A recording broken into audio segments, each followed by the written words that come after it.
Hello အားလုံးပဲမင်္ဂလာပါဗျကျွန်တော်နာမည်ကယ်ပြီပါဒီကကျွန်တော်ဒီနေ့ share လုပ်ဖြစ်ချင်တာ PUBG Mobile Run နေတဲ့ pro တွေအတွက်ပါညီကိုတွေအတွက်ပေါ့ဒီက solo player ဆော့တဲ့သူတွေပါsolo player ဆော့ရပြပြီးတခြား public teammate တွေပါလာမယ်တည်ရမလားသူတို့နဲ့ battle light sign နဲ့ဆိုရင်တည်ရမလားတော်တန်းဝင်မှုအတွက်က100ရာခိုင်နှုန်းမှာ10ရာခိုင်နှုန်းပဲရှိတယ်တော်တန်းဝင်မှုကတည်ရမလားပွဲထဲမှာဘယ်လို enemy တွေပါလာမှမသိဘူးတည်ရမလားဆောင်းချမ်းနဲ့ pro player တွေပါမယ်တည်ရမလားအဲ့လိုရှိရတော့ကျွန်တော်တို့က run အပ်တာဗျာတော်တန်းဝင်မှုအဓိကပေါ့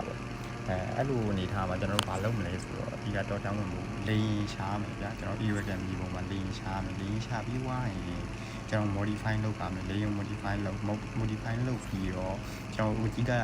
လူနေတဲ့နေရာမှာဆင်းရမယ်လူနေတဲ့နေရာမှာဆင်းပြီးတော့စီပုံလိုက်ရှာမယ်စီပုံလိုက်ရှာပြီးတော့ကျွန်တော်တို့အဓိကလေ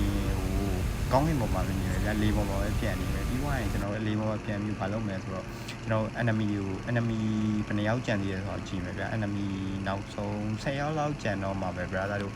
လေရင်ပေါ်ကနေပြီးတော့ ground ကိုဆင်းတာအပိုဆင်းပြီးပဲဗျာတကယ်လို့မှမဟုတ်ဘဲနဲ့10ယောက်ကြံတာမဟုတ်ဘဲနဲ့ဟိုမှာကိုက15ရက်လောက်ကြံလို့မှအောက် ground ဆင်းမယ်ဘာဖြစ်လို့လဲဆိုတော့ဇုံကလည်းကျင်းလာပြီဗျအခါကျရင် enemy teammate တခြား teammate တွေကလည်းဇုံထဲဝင်ပါဗျာ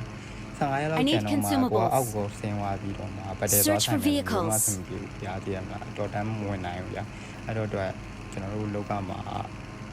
နောက်ဆုံးတော့တန်းဝင်မှုအတွက်10ရက်လောက်ကျန်နေဆိုတော့မှအောက် ground ကိုဆင်းဗျာအောက် ground ကိုဆင်းပြီးဝါပြီးဆိုတော့မှတည်ရမှာ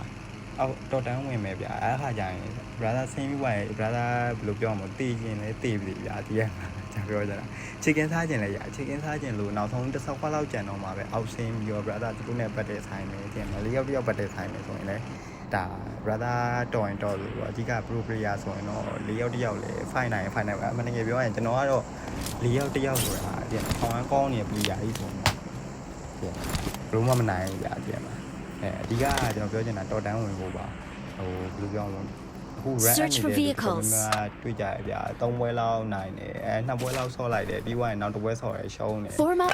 တော်တန်းဝင်ဗျာတည်ရမှာ recover ရှိတယ်recover ဘယ်လိုပြောကာဗာရှိရဗျာကာဗာလေးခံပြီးတာနောက်တစ်ပွဲထပ်ဆော့လို့မှရှုံးသွားတယ်ဆိုရင်ဒါ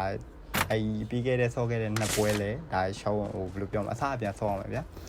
အဲ့လိုခဏလဲနေတဲ့လူတွေအတွက်ပါကျွန်တော် sharing လုပ်ပေးချင်တာအဲ့ကလင်းရှာမယ်ဗျာခုနကကျွန်တော်ပြောတဲ့အတိုင်းကျွန်တော်ပြောတဲ့အတိုင်းလေးကိုလင်းရှာမယ်စီပုံးရှာမယ်ပြီးွားရင်လင်းပေါ်မှာပဲနေမယ်နေပြီးွားရင်နောက်ဆုံးenemy 10ရက်လောက်ကျန်တော့မှအောက် ground ကိုဆင်းမယ်ဒါလွယ်ကူဆုံးနီလန်းလေးကိုကျွန်တော် share ဝင်လုပ်ပေးတာအခုကျွန်တော်ပြထားတဲ့ video ထဲမှာဆိုရင်လည်းကျွန်တော်ကိုယ်တိုင် run အပ်ထားတဲ့ဥစ္စာပါညီကိုတွေဘယ်လိုပြောမလဲဆိုလို့ run အပ်နေတဲ့ညီကိုတွေအတွက် share ဝင်လုပ်ပေးချင်ပါတယ်ဒီနီလန်းလေးသုံးပြီးတော့အားလုံး run အပ်နိုင်ကြပါသည်ကျေးဇူးတင်ပါတယ်